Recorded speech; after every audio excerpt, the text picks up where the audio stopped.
126 watt light bar, and it's a combination of both flood and spot beams on it, and it comes with a nice, about a 2-foot piece of wire on there to wire it, and some real nice little mounting brackets that allow you to rock it to any position that you want when you mount it.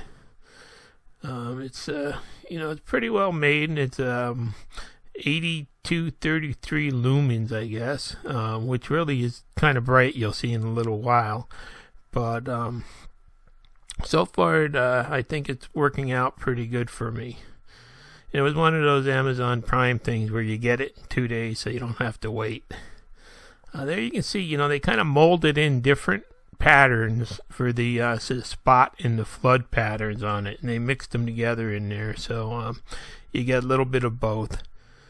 And basically it's real easy to mount. I drilled some holes in the top of the grill guard that I made there, and then just once you get the little brackets on the light lined up with the mounting holes that you drilled, you can basically adjust it anywhere along the length of the light and mount those little brackets.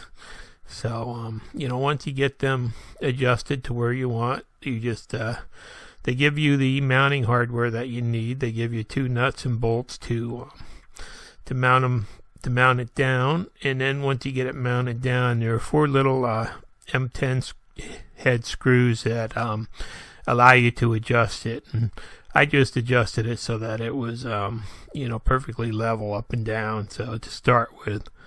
And there you can see what it looks like on the front of the tractor. It's pretty low profile, and it doesn't stick up too far or anything. So in the future I'm going to make some pipes that go from that hole there up to the and wrap around the sides of the top there. You can see how that canopy is getting real beat up from trees and brush. For some reason everything hooks on it.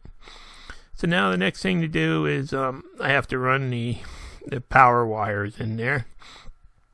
So I just decided to drill a hole in one spot there in that front shroud where there was nothing really behind it. And I drilled, I think it was a 5/16 hole that the cable just fit through. And there you can see how once you rock that forward, the shroud comes right off easily, so you don't have to, mess with that. Now I did buy a wiring kit. There's a lot of extra wire and waste, it seems like, but it did come with a switch and the relay and the fuse and all the wiring and terminals that you needed. So I guess it wasn't too much of a waste of money because it was only like under $10. So they basically give you enough wire with it to wire up a set of lights.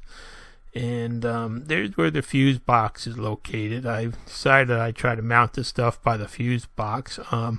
Thought I could tap into it, but there was really no way to get at the wires in there or anything. So I just decided to. Oh, here's a shot of how the motor is put in that tractor. It's actually backwards. If you look at the front there, there's a flywheel, and then the fan is actually at the back, and it sucks the air in across the operator and blows it out the back. I've kind of never seen a configuration like that before, but so here I just decided to run the wires through where the factory wires all come out, and just take and kind of tie wrap these new wires right back to the factory wires on the outside of them, because they seem to be in a pretty safe location.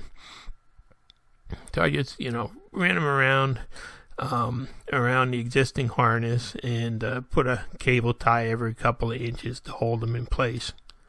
And there probably are a bunch of different locations you could mount that the relay in and run the wire through and stuff, but I just decided to take the easiest route possible, and there they are, just strapped to the existing harness.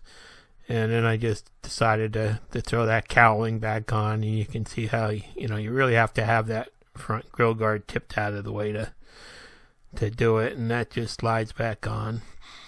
Then I went back and started crimping on some connectors. Now the connectors that came with it were the like the spade type terminals, and they wouldn't fit through my little hole in the cowling there. So I wound up having to use a just these little round male and female plug-in sockets. You can see that the on the light side, I put the male plug on the positive terminal, and that's so just in case it should ever come unplugged, you'd never have a hot wire hanging under the hood. And there you can see, it's easy to get them in and out of that hole with those round terminals. And to get the cowling off, which you have to do for oil changes and stuff, you have to pull those wires out. So that's trying to keep it as simple as possible.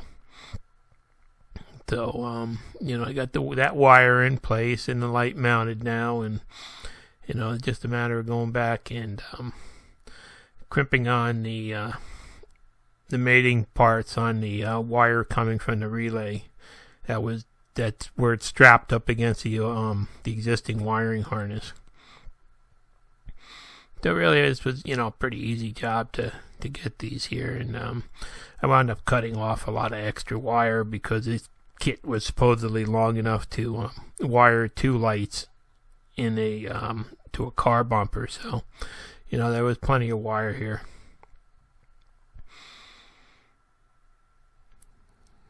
So just got them crimped on and plugged together, and that's what the basic under hood wiring looks like.